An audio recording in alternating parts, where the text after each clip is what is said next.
Okay, so it's on an incline. It's rolling down the incline. When it's at the first point A, it has a certain speed. 3 seconds later, it has a different speed that's given.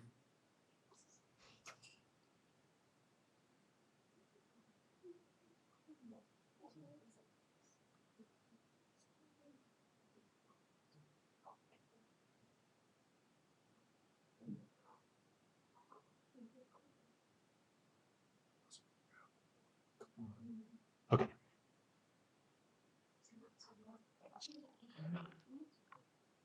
So this is 1D particle kinematics.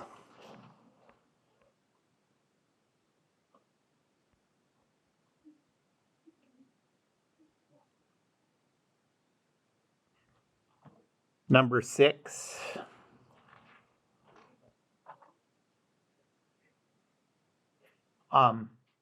And what's going on is this ball is rolling down the ramp. When it gets to the first point A, it has a speed of 2 miles per hour. And when it gets to the second point B, it has a speed of 4 miles per hour.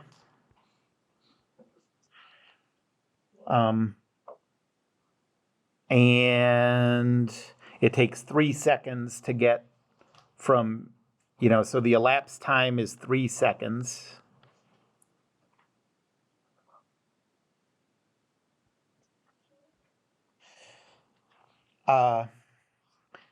And so the first thing it asks to do is, well, first we have to do the conversions.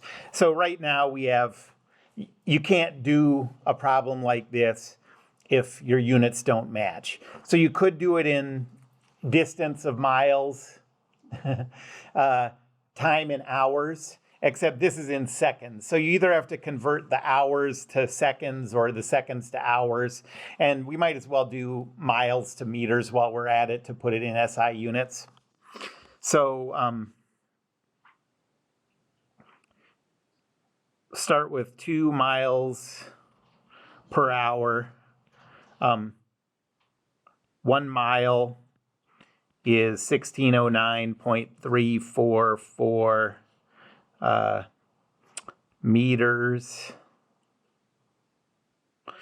My son just ran a mile. He runs, high school track, and he just ran like a mile race this weekend. And so a mile is 1609.344. But like, if anyone here ran track in high school, what they call the mile in high school is actually 1,600 meters. So it's like really annoying converting back and forth the distances. Like if you're comparing a high school race to some other race, it's a difference of about maybe 2 seconds, a little more than 2 seconds. Fascinating. But anyway, so like people are like, oh, how'd he do? And I'm like, well, like it takes way longer to explain than it needs to, to account for this extra 2 seconds. And then to go hours to seconds, 1 hour is 3,600 seconds. And so if I remember right, I think this comes out to be like 0.788 meters per second. Does that sound right? It's 0.89. Oh, 0.89. I just remembered wrong. It's 0.888888, I think, forever, maybe. And so then 4 miles per hour is just double that, which is 1.79 or something.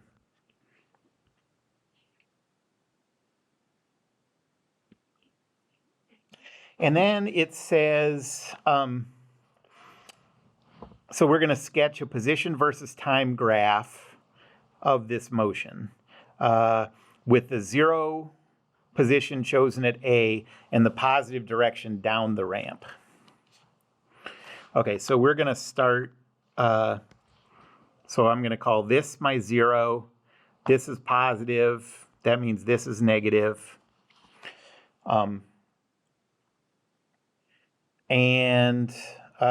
what do we know? We know that at the start of the motion, when the ball passes A, it's moving in the positive direction. So that means the velocity is going to be positive. So that means that the slope of the tangent at that point is going to be positive. And then is this ball going to be speeding up or slowing down as it goes? Well, let me write down what we know as we go. So at time equals 0, we know the velocity is positive.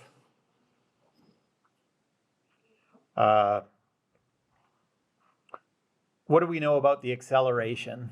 Positive or negative? Positive. It's positive, and the reason you know that is because this object is speeding up. And if it's speeding up, velocity and acceleration have the same sign. It could be positive or negative, but in this case we know velocity is positive, so we know acceleration has to be positive. And then at time equals 3 seconds, the velocity is bigger. The acceleration is still, we're going to assume that's the same. So at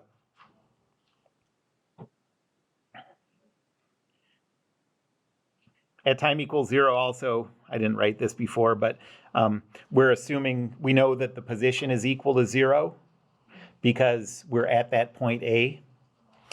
Okay, so we're going to start out like this. And I'm going to draw just like sort of a little guideline that has a positive slope. And then it's going to be concave up from there until it gets, this is 3 seconds. So it's going to start out with a slope like that, be concave up until it gets to 3 seconds.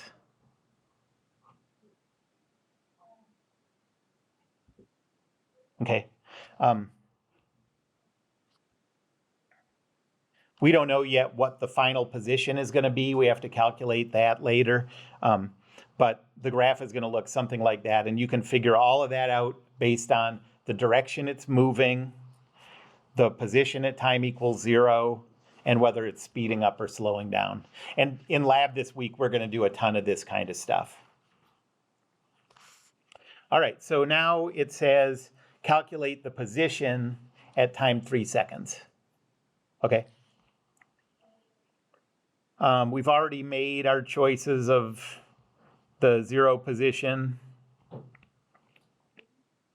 and the positive direction. Our time equals 0 is when it passes that point A. Our time final, what do we want to choose as our time final? Yeah, right. It's going to be 3 seconds when it passes that point B.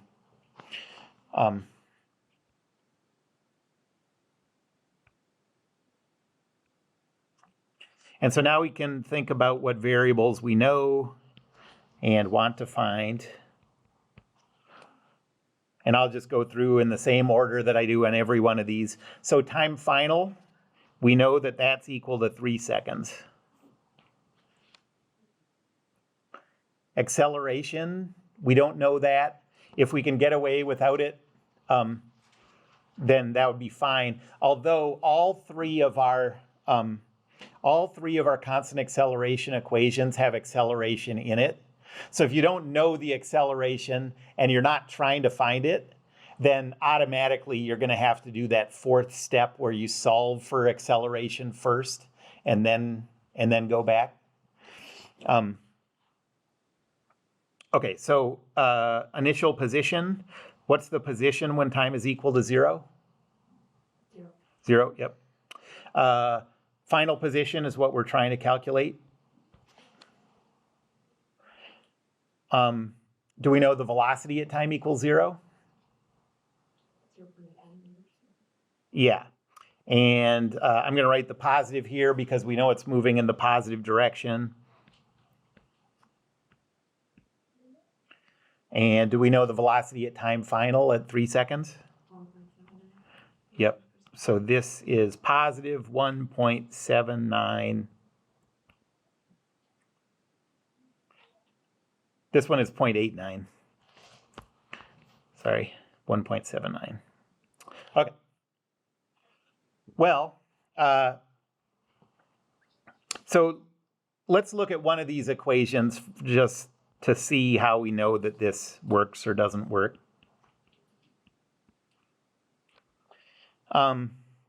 So in order for an equation to work, it needs to have the thing in it that we're trying to solve for. Well, that means this one's already eliminated. That was easy. So then go on to, let's look at another one. How about PF is equal to PI plus VITF plus 1/2 ATF squared. Well, this one has PF in it, so that's a good sign. But everything else in it needs to be known. And you can see that there's that acceleration there. So this one doesn't work. The same thing will happen with the third one. So, okay, none of those work. Which means instead, our first step is going to be to solve for either time final or acceleration and then see if we can solve this. We already know time final, so we're going to solve for acceleration. So no equation works.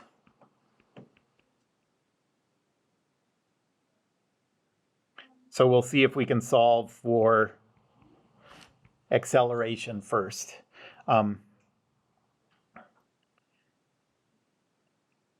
Well, let's go through these again and think what works and if there's anything that works for us.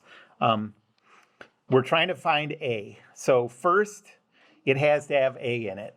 This one does.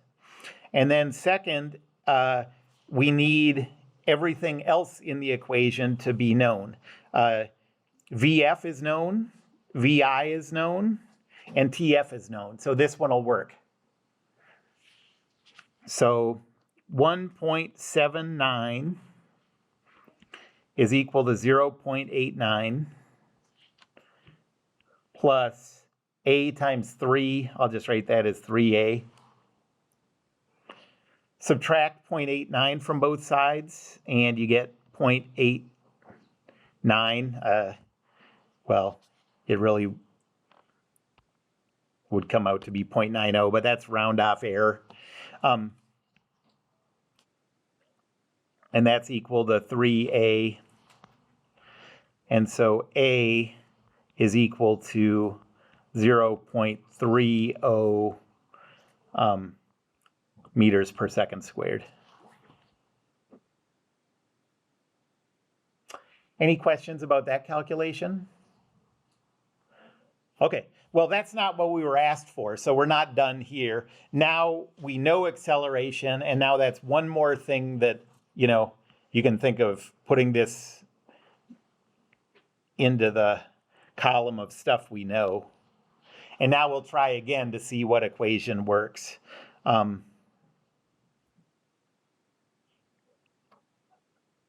And I think this one is probably the way to go. PF is equal to PI plus VITF plus 1/2 ATF squared. So PF is equal to 0 plus 0.89 times 3 plus 1/2 times 0.3 times 3 squared. And so PF is equal to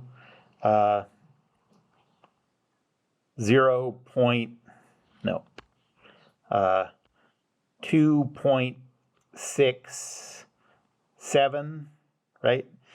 4.5, 3 times 4.5, plus 1.35. So PF is equal to 4.03 or something like that, right? Is that, I'm just saying numbers and you tell me if they make any sense. Okay, yeah. 02, right.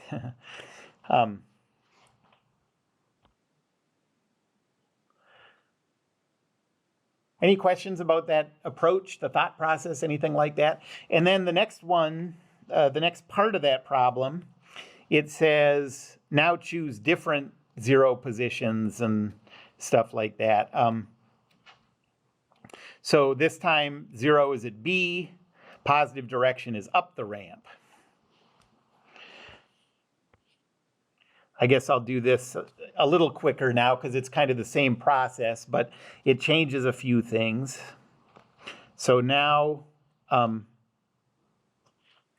it's still 3 seconds to get from here to here. None of that stuff has changed. But now this is our 0 position. Our positive is this way. Our negative is this way.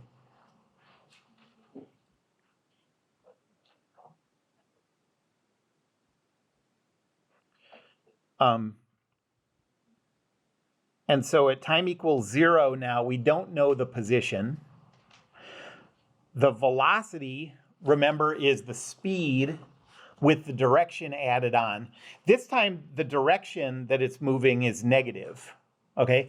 So the speed is going to be 0.89 negative. And since it's speeding up and the velocity is negative, the acceleration also has to be negative. And then at time equals 3 seconds, the final velocity is going to be 1.79, and still it's moving in the negative direction, so negative 1.79. The position, now we know the final position, not the initial position, because that's the one that's 0, and the acceleration is still going to be positive. So this will look like this.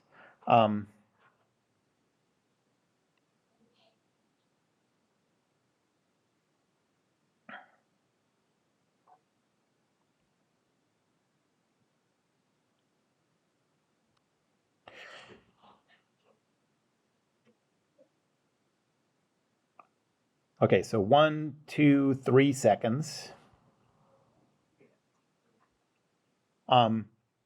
And we know that at 3 seconds, the position is going to be 0.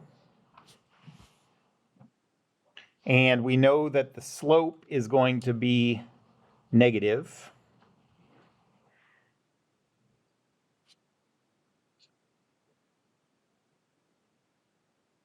So that's a negative slope. And the acceleration, I wrote that the acceleration here is positive. The acceleration is negative the whole way. Everything we're doing is constant acceleration. Acceleration never changes. So negative acceleration is concave down. We know at time equals 0, the velocity is negative. You can see here that if you drew a tangent to this here, that's a negative slope. So it looks something like that.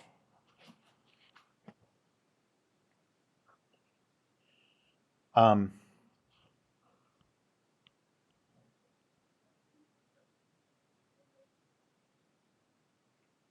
do the calculation, these are shown on the picture.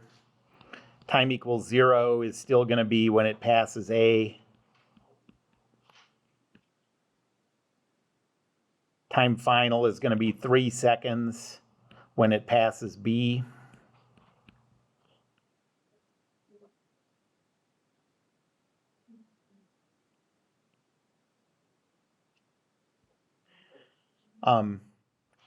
We still know time final is 3 seconds. We don't know acceleration. P initial. Well, we don't know P initial. So this time, what we're trying to, it must tell us that, so this time we're trying to calculate the position at time equals 0. So that's what we're looking for. P final is 0. V initial is negative 0.89.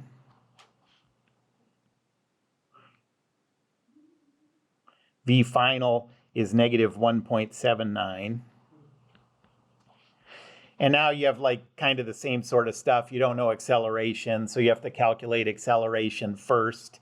You can use V final is equal to V initial plus ATF. So negative 1.79 is equal to negative 0.89.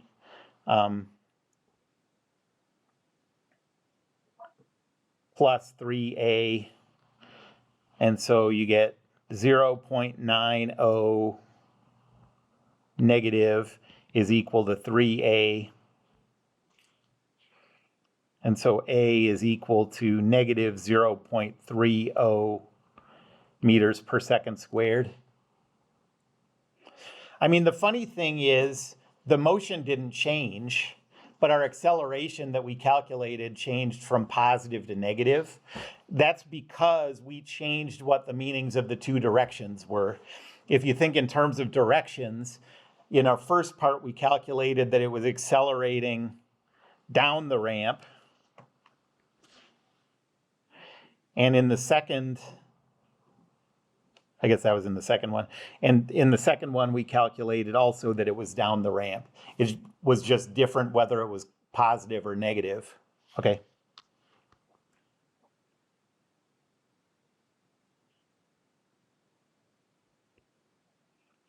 And now once we have the acceleration, now you just finish the problem. And what you'll get is that PI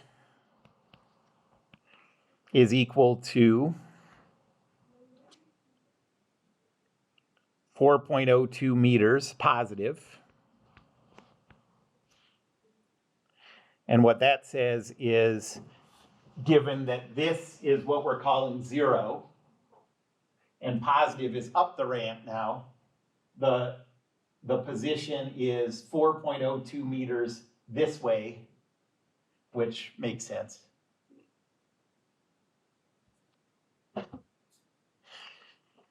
Any other homework questions? Okay. So now we're getting into the most important sort of subset of constant acceleration problems.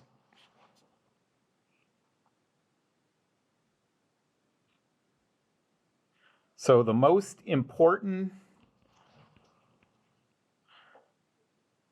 type of constant acceleration problem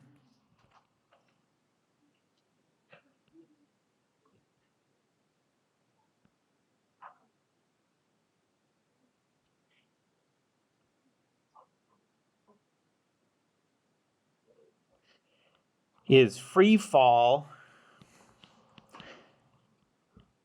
and projectile motion.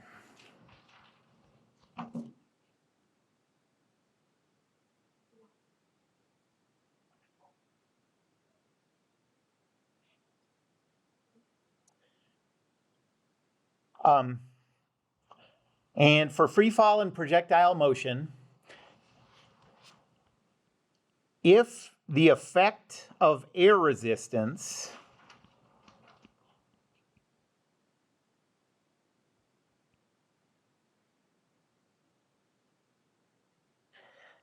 is negligible, which means that you can ignore it without messing up a lot of calculations, being way off in your predictions.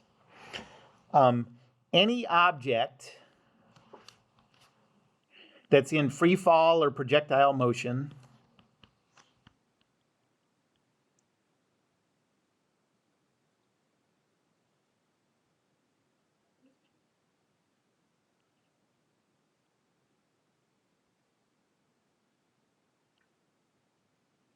accelerates downward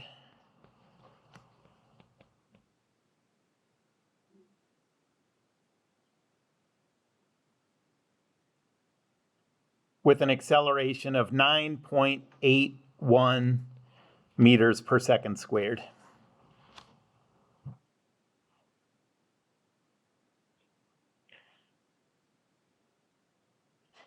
Okay, so this is kind of like the punchline before I even go into any of the other stuff.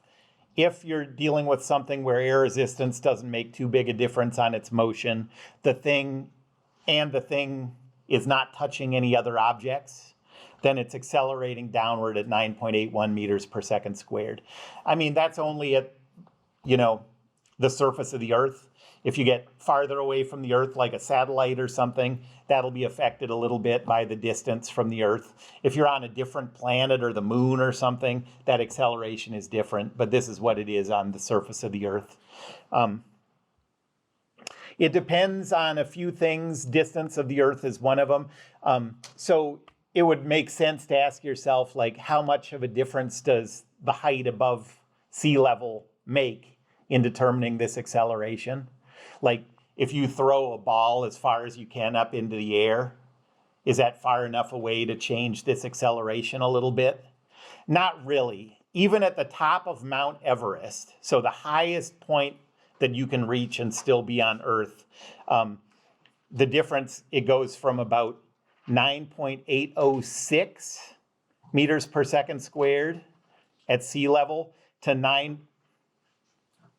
did I say 9.806? That's what I meant. 9.806 at sea level to about 9.805 at the top of Mount Everest. So basically anything in our experience on Earth, you can treat as this acceleration. Okay. And this leads to the first common misconception that comes up in this class. So in Physics 1, we're dealing all with stuff you have experience with, like cars moving, balls flying through the air, whatever. And in a lot of ways, that makes this class easier. But there are some things where the intuition you have probably is not right. And those things, this class is harder in that way because you have to kind of unlearn some stuff you've always kind of assumed your whole life. And this first one I'm going to tell you is actually one that even, like, you've heard of Aristotle, one of the great sort of founding fathers of science. He spent a lot of his energy thinking about physics, and he was totally wrong about the way gravity makes things move. And so, like, if Aristotle can be this wrong, anybody's intuition can be wrong, So when these things come up where your intuition is likely wrong, I'm going to try to point them out, and I'm going to try to keep bringing them up whenever it's relevant so that you can sort of try to unlearn this stuff. Okay, so common misconception number 1.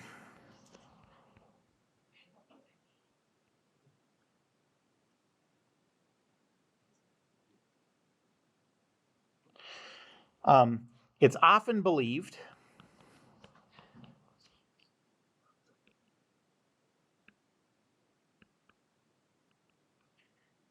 that gravity makes heavier objects fall faster.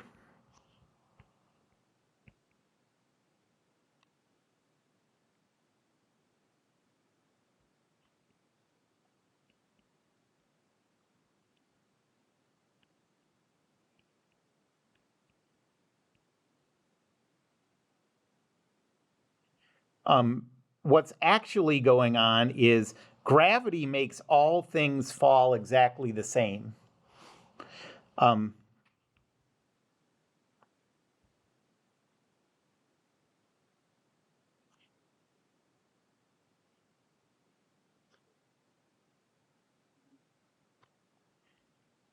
When you see two things fall very differently, the difference is because of air resistance.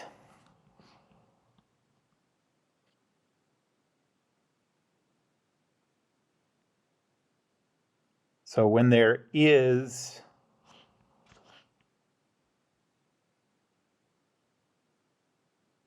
a difference, it's because of air resistance.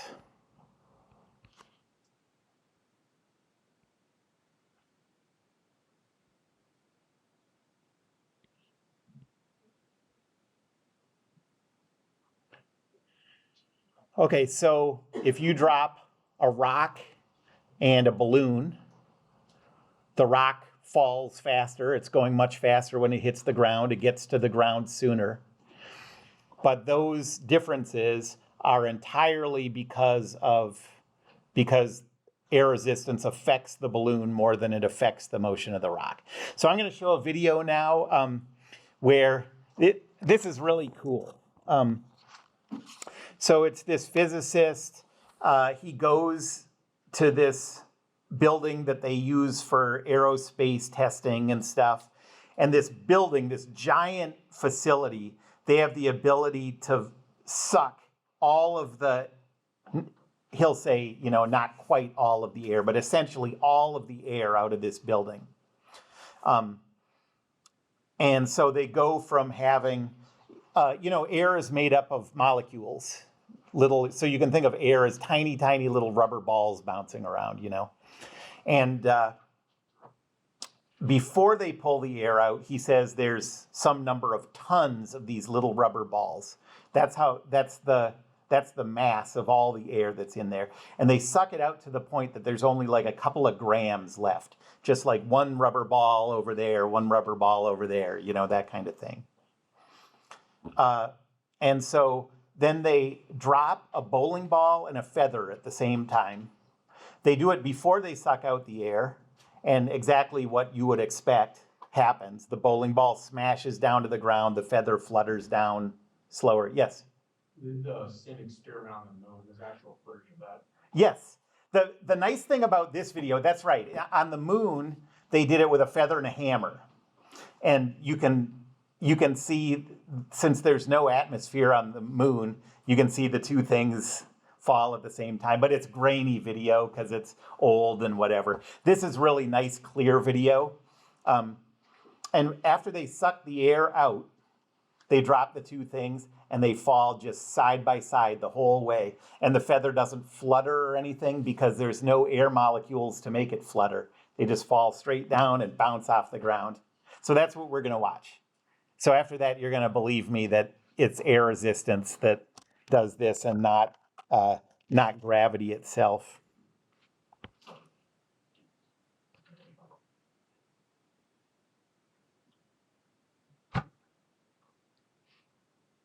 No volume yet.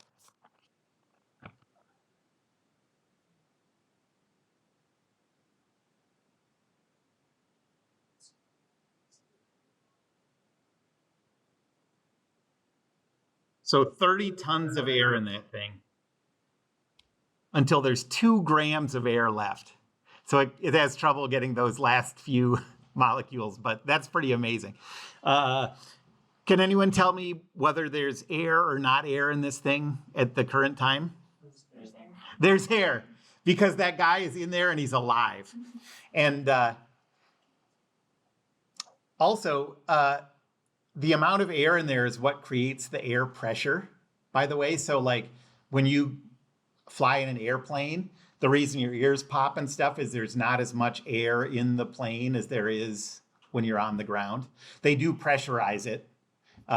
Otherwise you wouldn't be able to breathe at all. But they don't pressurize it all the way. And that's why you have your ears reacting to it.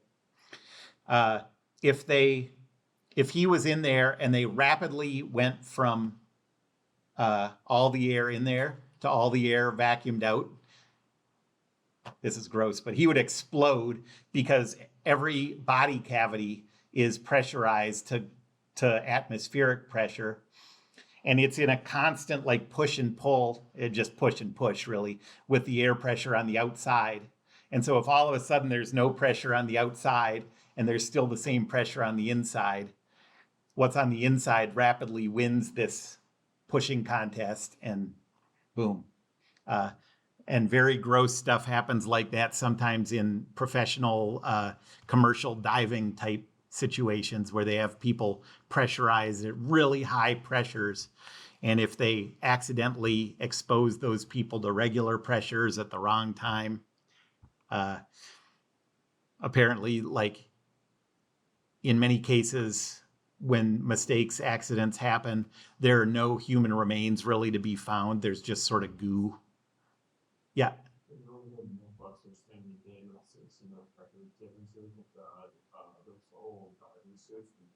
Huh. They can cut it off, like they cut off the air tube like a second and the whole thing ends up opening. Oh, yeah, right. Because they put like, it was like pigment in the city like that. Yeah. Uh-huh. Yeah. Crazy. And I mean, maybe you all remember the stuff with that submersible last year, that it's all related to that, just these gigantic differences in pressure. Anyways, okay, here we go. Nobody's going to explode in this video.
This all looks very expensive.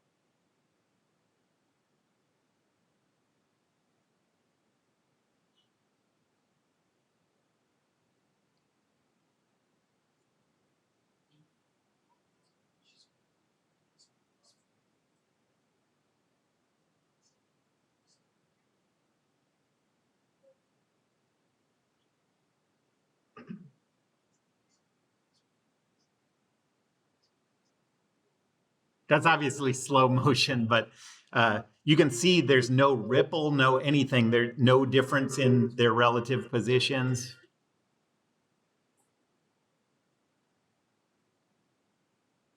Look at the way the feathers bounce when they hit the ground.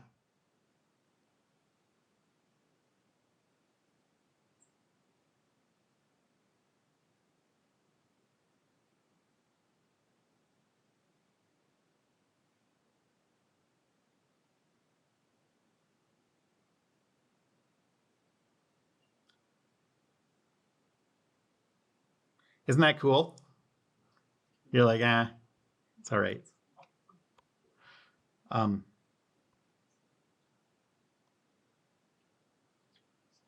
Okay, so any two things that are in free fall, if they're not accelerating the same, it's because of air resistance differences. So let me just give you a quick idea of what are the things that determine how much air resistance affects an object. Okay. So what determines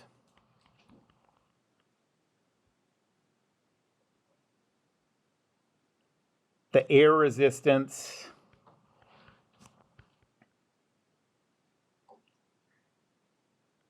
effect on an object.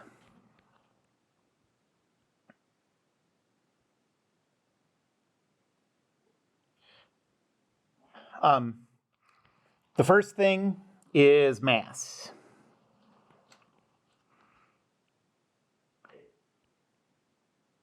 If everything else is the same, a lighter object is more affected by air resistance.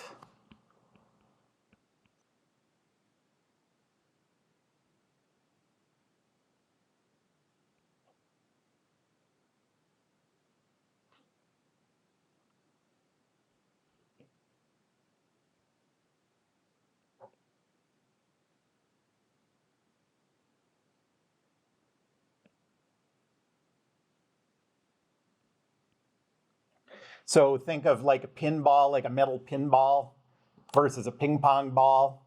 Imagine them being the exact same size. If you drop them both off a building, the pinball, the metal ball will hit the ground first. The ping pong will be more affected by air resistance. Second is surface area.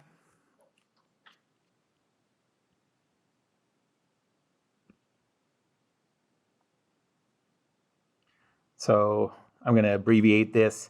If everything else is the same, an object with more surface area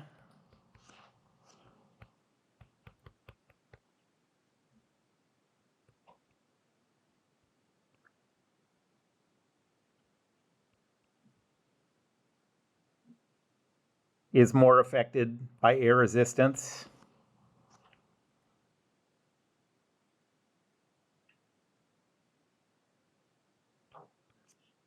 This should be A. More affected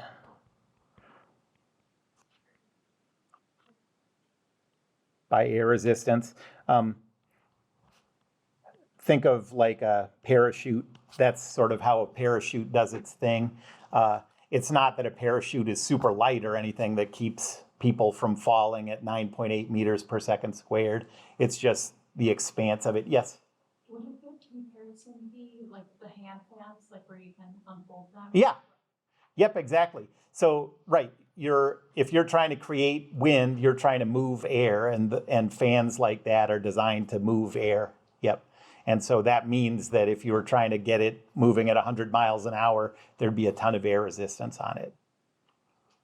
And then the third thing is speed.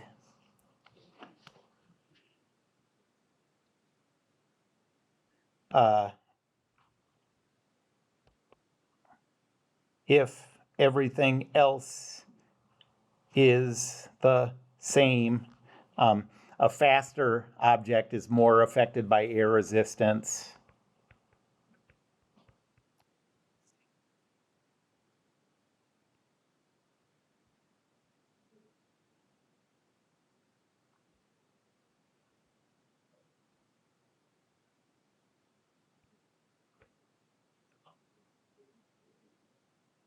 So, for example, imagine just a ping pong ball. If I drop it from 3 inches off the table, it never gets going very fast.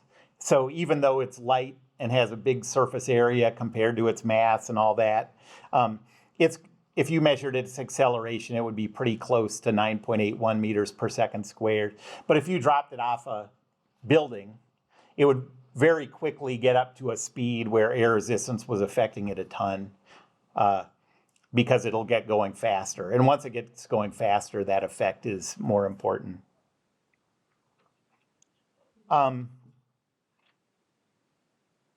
Anybody have any questions about air resistance, the things that cause air resistance?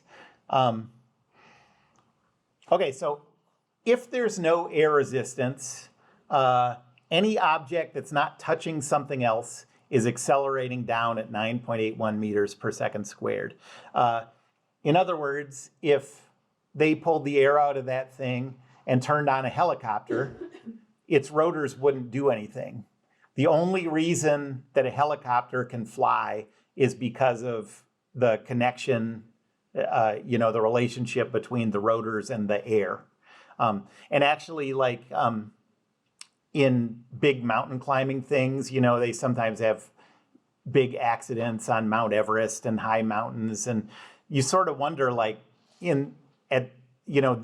this late in history, like, we can't just send a helicopter up to get people who are in trouble on a mountain. And the answer is no. Like, above about base camp of Mount Everest, as the air gets thinner and thinner as you go higher, there's not enough air for a helicopter to fly. And so once people get up past a certain height, they're just sort of on their own. There's no technology available to fly and get people. Okay. So we're about to start applying those constant acceleration equations to free fall and projectile motion questions. There are two things that are going to be useful in these calculations pretty often. So two useful facts for one-dimensional free fall and projectile motion problems.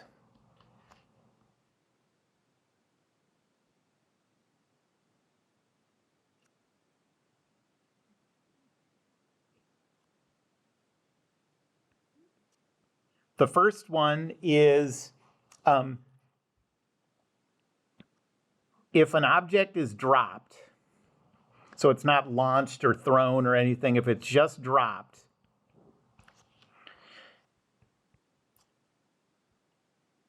its starting velocity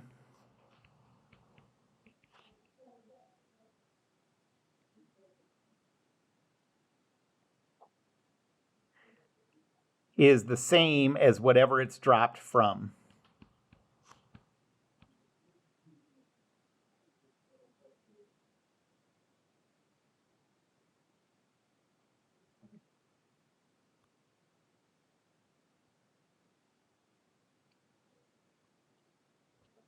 Okay, so if you are in an elevator that's going up at 10 meters per second and you drop an object, that object at the instant you release it is also going to be moving up at 10 meters per second.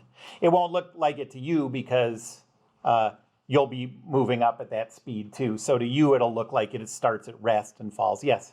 Does that only apply if you're moving the drop not like if drop a pen here, does that concept still apply, or how does that work? If you drop it, explain that again. So like if I drop the pen from here, would the starting velocity be the same as just the height of the hand here?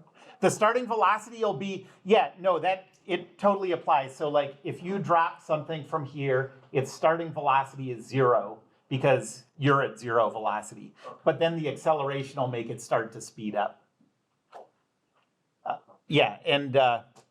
But if you're in an object that's moving and you drop, its starting velocity is whatever like the vehicle is that you're dropping it from.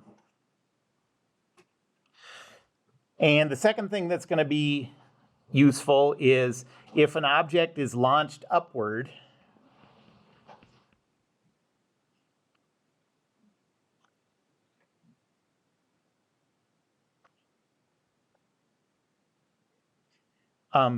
it reaches its highest point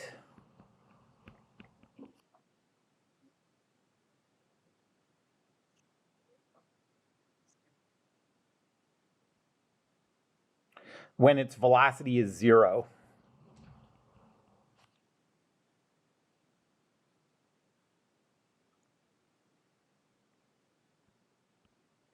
So if you throw an object up into the air, it has an upward velocity that's getting smaller and smaller, it's slowing down, and just for an instant, it'll be at 0 velocity, and then it'll start to speed up on the way down.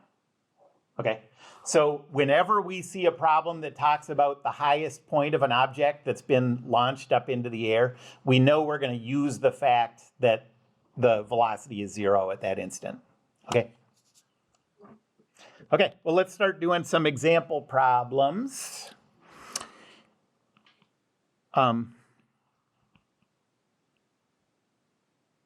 So the first one, we're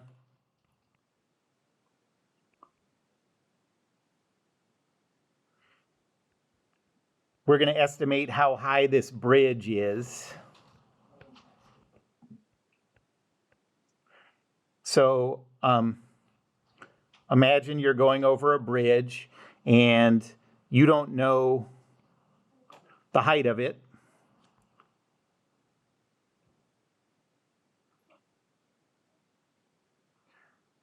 But you have an object with you that if you dropped it, it wouldn't be too affected by air resistance.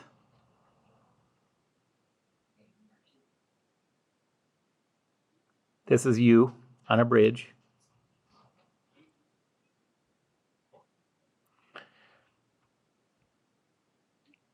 Okay.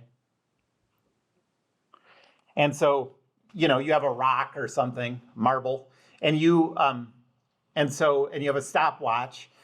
So you go to the bridge, you drop the rock into the water, make sure there's no boats, and you time how long it takes from when you release this rock to when it hits the water. And we're going to try to calculate how high the bridge is based on that time. Okay, so let's say we drop the rock, it takes 1.2 seconds to hit the water.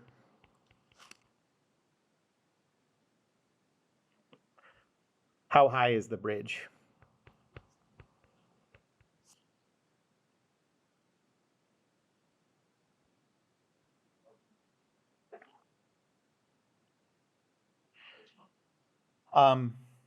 Okay, well, we have to start by making our choice of 0 position, positive direction, and our time equals 0 and time final instance. I am going to always do the same thing on these free fall problems. Mathematically, you don't have to, but I think it helps avoid mistakes if you just get used to doing things the same way. So I'm going to call 0 position the lowest point in the problem. So in this case, that's the water. And I'm going to call the positive direction up, which means negative is down.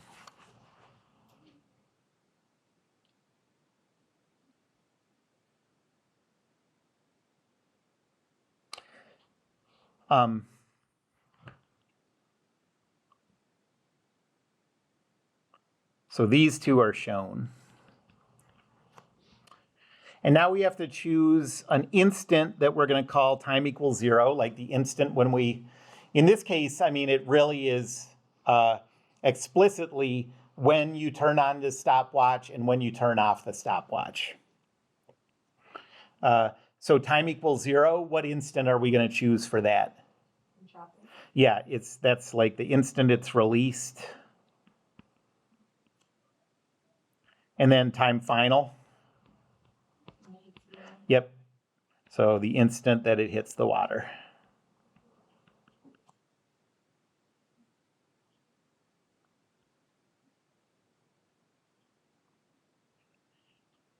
And now let's think about the variables.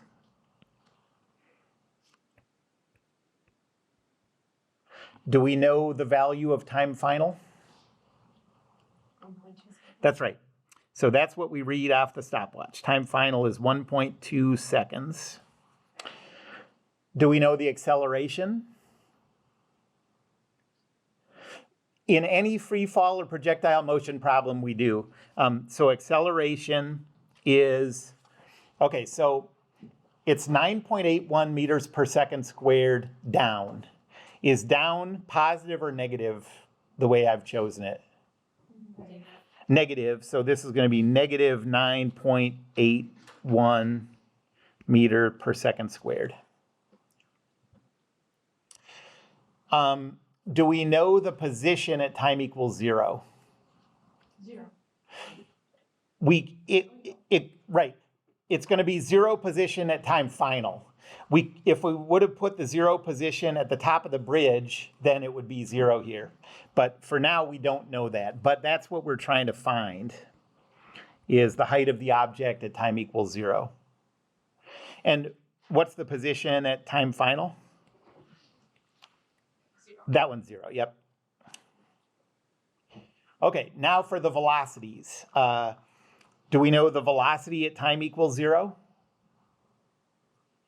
Well, if you drop something, remember at the instant it's dropped, it has the velocity of what it's dropped from. Unless that's a very bad bridge, the bridge has zero velocity. You really don't want a lot of velocity in your bridges.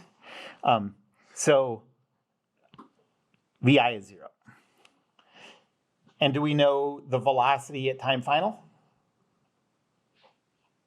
No, we could calculate that if we needed it, but we're not looking for that, so I'll just leave it off.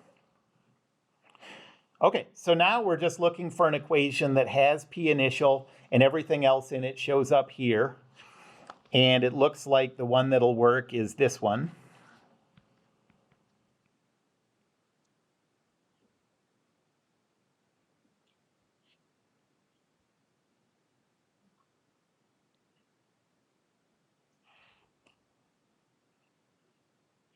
So plug in the numbers and you get 0 is equal to P initial plus 0 times anything is 0. And then plus 1/2 times negative 9.81 times 1.2 squared.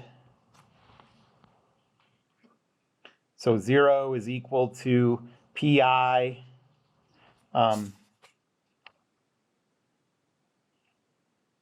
minus 7.06. And so add 7.06 to both sides and you get that PI is equal to 7.06 meters. So 22 feet or something like that.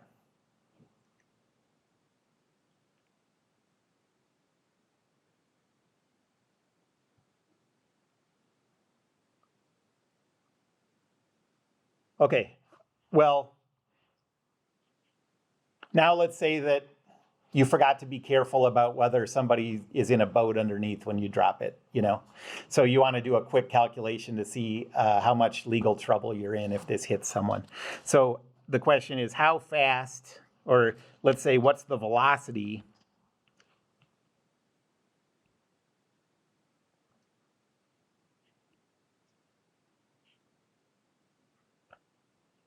at the instant the rock hits the water?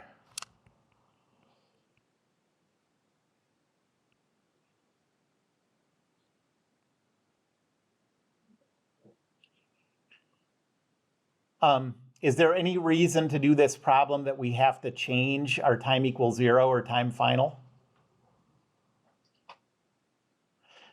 No, because what we're trying to calculate is still at one of those two instants.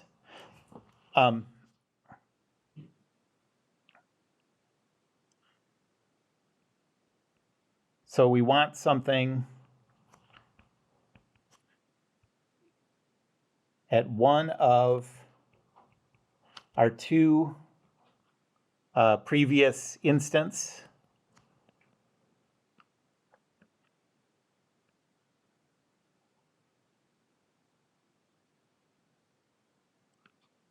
So time 0 and time final can stay the same.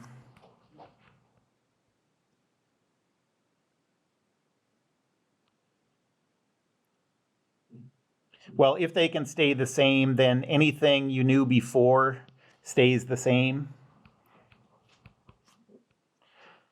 So our time final is 1.2 seconds. Our acceleration is negative 9.81 meters per second squared. Our P initial, we just calculated, is positive 7.06 meters. Our P final is 0. our V initial is 0, and we're trying to calculate V final.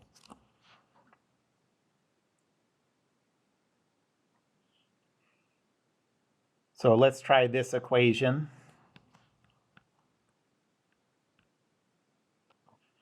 It has VF in it. Everything else in it is known, so this one will work. So VF is equal to 0 plus negative 9.81 times 1.2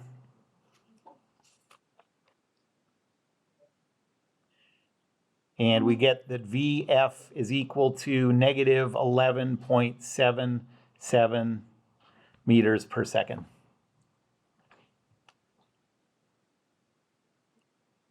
Which is, 24 miles an hour or something. You'd rather not have that hit someone. What about the negative? Does that make sense in this case? Let's just think physically about what's going on. Remember that velocity is a speed with a sign attached to it that tells you the direction. So the question is, which way is it moving and what's, right. We chose positive to be up, which means negative is down. And of course, we expect this thing to be moving down at that instant. So negative is perfect. Any questions? Okay. Let's do one more.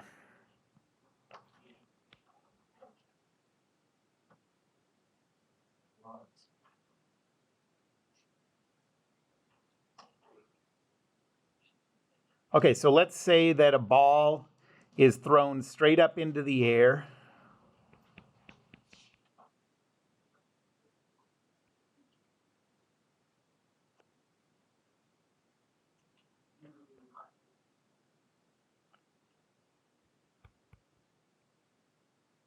From a height of 3 meters.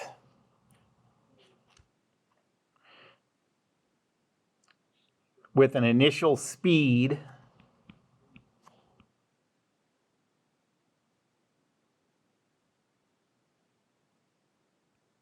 of 10 meters per second.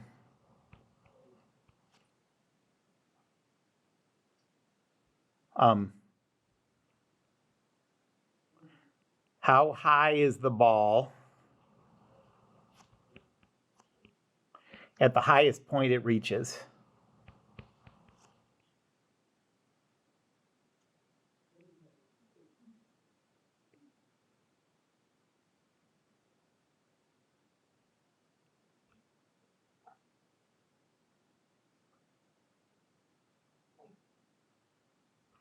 Okay, so if this is the ground, this ball is thrown from a height like this, it's going to go straight up and then come straight back down.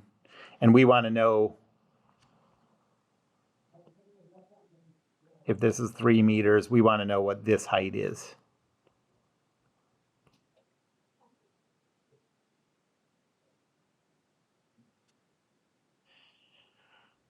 All right. So like I said, this is what I always do. I put the position equals 0 at the lowest point of the problem. So that's the ground in this case. And I call up positive, which means down is negative.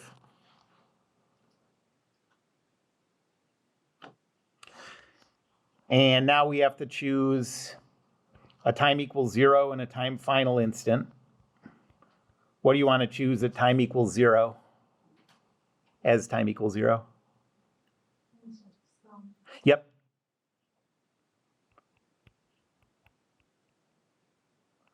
And what do you want to choose as time final?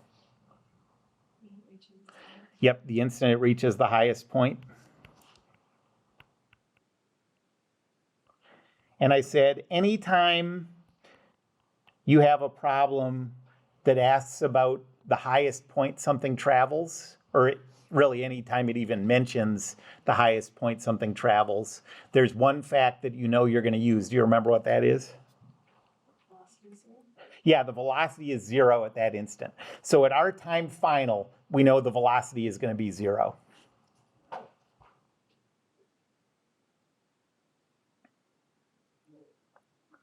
So as soon as you hear read mention of a highest point, you're just waiting, like anticipating the joy of writing down that the velocity is equal to 0 at whatever point that is, at whatever instant that is. Okay, so let's go through the variables. Do we know time final? Do we know what the stopwatch says when it gets to the highest point? No. We do know the acceleration. Down is negative, so this is negative 9.81. Do we know the position at time equals 0? Yeah. So our 0 is the ground, positive is up. So if you start at 0 and go 3 meters in the positive, then you're at a position of positive 3 meters. Yep. We're trying to calculate the position at time final. Do we know the velocity at time equals 0?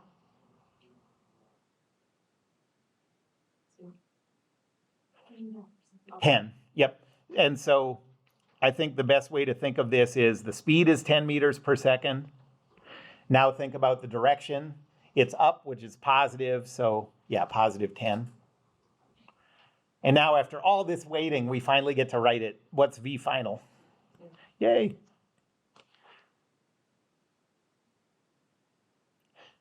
And so then an equation that I think works for this one is 2a times the quantity PF minus PI is equal to VF squared minus VI squared.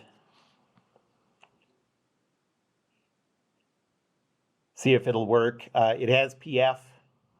Everything else in it is listed as known, so this one will work. So we have 2 times negative 9.81 is negative 19.62 times the quantity PF minus 3 is equal to 0 squared minus 10 squared.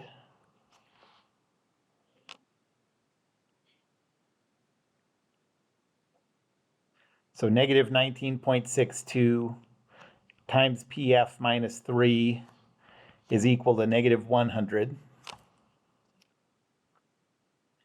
Notice that that negative in that equation is not inside the parentheses, so you're not squaring that. Now divide both sides by 19.62 and you get PF minus 3 is equal to 5.08.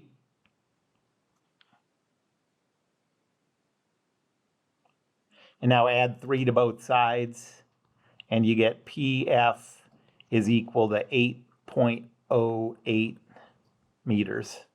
So like 25 feet off the ground.